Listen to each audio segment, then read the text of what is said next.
Probably the biggest story of the past few weeks has been the abrupt retreat of Representative Raymond Gallison and the state and federal investigations he is facing. I'd love to be flippant and say something like, corrupt politician isn't an oxymoron in Rhode Island. But if you're like me, then you're just plain desensitized to all this bull, and that might be the big issue here.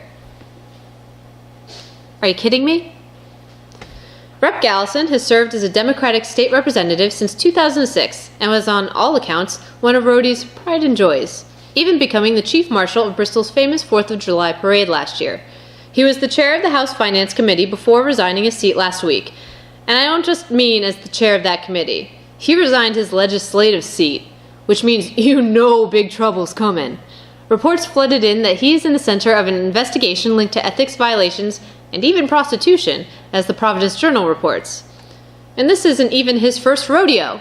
In 2007, the State Ethics Commission accused him of violating ethics laws by failing to disclose more than $100,000 he has received over 3 years in the form of community grant money directed toward Alternative Educational Programming LLC, or AEP.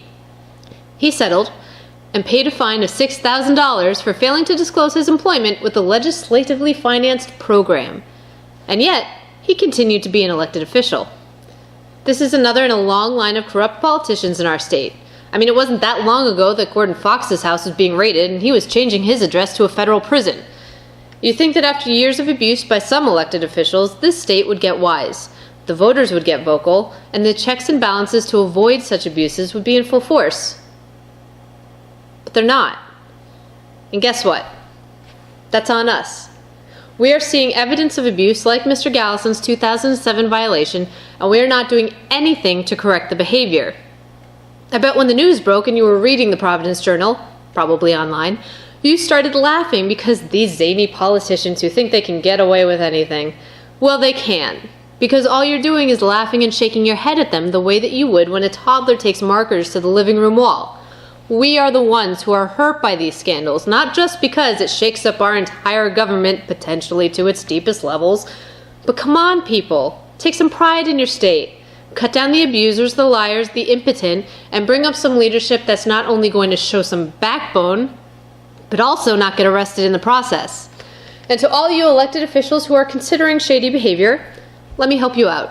Let me give you Projo's Edward Fitzpatrick's top 10 ways for RI lawmakers to stay out of prison. 1. Don't touch a dime that doesn't belong to you. 2. Be humble. 3. Earn your money. 4. Pick up your own tab. 5. Don't do anything you wouldn't want to see on the front page of Projo. 6. Pick the right State House mentor. 7. Don't splurge on the fancy items like a new Audi. Reference recommendation number 2 and be humble. Don't avoid conflict, but do avoid conflicts of interest. 9. Don't mistake the State House for the Hotel California. And 10. Don't be the guy who knows a guy. I'm going to make it even simpler for you, so listen up. Come closer. Come here. Come here. Let's get real intimate right now. You're going to want to remember this.